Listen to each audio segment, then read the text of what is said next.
Baiklah, langsung saja kita masuk ke dalam materinya. Yang pertama yaitu aliran behavioristik atau behaviorisme.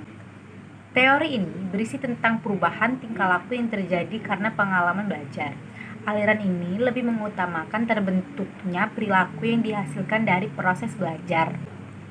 Menurut teori behavioristik, dalam proses belajar mengajar yang terpenting adalah seseorang akan dianggap telah belajar ketika sudah menunjukkan perubahan perilaku. Dari teori ini juga, belajar dapat diartikan sebagai stimulus dan respon. Maksudnya, apa yang diberikan guru itu stimulus, dan apa yang diterima oleh murid itu ialah respon. Harus diperhatikan dan diukur. Hal itu dilakukan karena pengukuran stimulus dan respon merupakan hal yang penting agar dapat mengetahui apakah murid mengalami perubahan tingkah laku atau tidak. Kelebihan dari belajar teori behavioristik atau behaviorisme ini yaitu guru lebih membiasakan muridnya untuk belajar mandiri, tetapi ketika murid kesulitan baru bertanya kepada gurunya. Dengan teori belajar ini sangat cocok untuk mendapatkan kemampuan yang mengandung unsur-unsur kecepatan, spontanitas, dan daya tahan. Teori ini membentuk perilaku yang diinginkan. Dengan kata lain, perilaku yang berdampak baik bagi murid diberi perhatian lebih, dan perilaku yang kurang sesuai dengan murid perhatiannya dikurangi. Kekurangan dalam belajar teori behavioristik atau behaviorisme. Sebenarnya, tidak semua pelajaran dapat memakai teori belajar behavioristik ini. Guru diharuskan untuk menyusun bahan pelajaran dalam bentuk yang sudah siap. Selanjutnya, murid cenderung diarahkan untuk berpikir linier, konvergen, tidak kreatif, dan memposisikan murid sebagai murid pasif. Selanjutnya, teori belajar kognitif. Berdasarkan teori belajar kognitif, belajar merupakan proses persepsi dan pemahaman. Dengan kata lain, belajar itu tidak harus berbicara tentang perubahan tingkah laku atau sikap yang bisa diamati. Teori ini dikatakan dapat berjalan dengan baik ketika materi pelajaran yang baru bisa beradaptasi dengan struktur kognitif atau kemampuan yang dimiliki oleh siswa. Hal yang harus diperhatikan dalam teori ini yaitu pembuatan materi pembelajaran harus disusun dengan pola atau logika sederhana dan kompleks. Kelebihannya, teori belajar ini memudahkan siswa untuk memahami materi belajar. Siswa menjadi lebih mandiri dan lebih aktif, kreatif.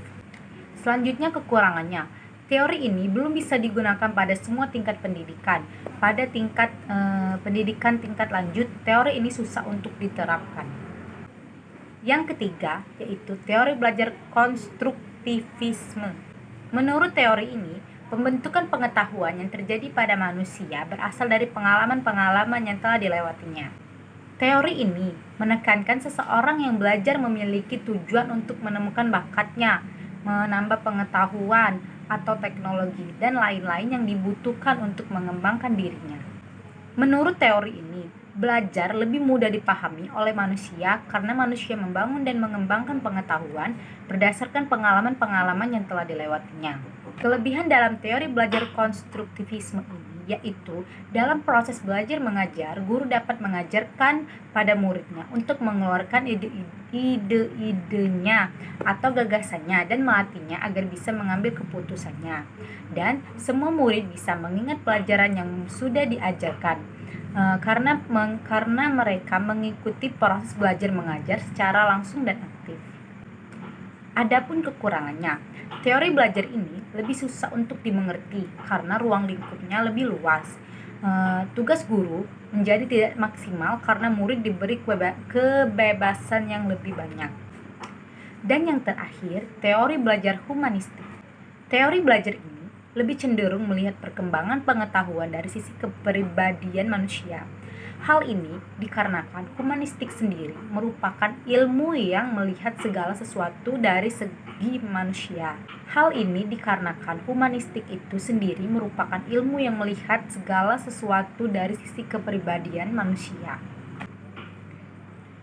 Teori belajar humanistik lebih menekankan pada pembentukan kepribadian, perubahan sikap, menganalisis fenomena sosial, dan hati nurani yang diterapkan melalui materi-materi pembelajaran. Dalam teori ini, guru sangat berperan penting sebagai fasilitatornya. Kelebihan dalam teori belajar ini yaitu tingkat keberhasilan atau indikator penilaian dari teori belajar ini adalah murid merasa senang dalam belajar dan terjadi perubahan terhadap tingkah laku dan pola pikir bukan karena paksaan. Dengan teori ini, murid diharapkan menjadi manusia yang bisa mengatur dirinya sendiri dan menjadi pribadi yang tidak terikat oleh pendapat orang lain tanpa harus merugikan atau mengambil hak-hak orang lain. Kekurangan yang ada dalam belajar humanistik ini yaitu terdapat pada muridnya sendiri. Maksudnya, murid yang tidak mau mengerti akan potensi dirinya, maka murid itu akan tertinggal dalam proses belajar dan mengajar.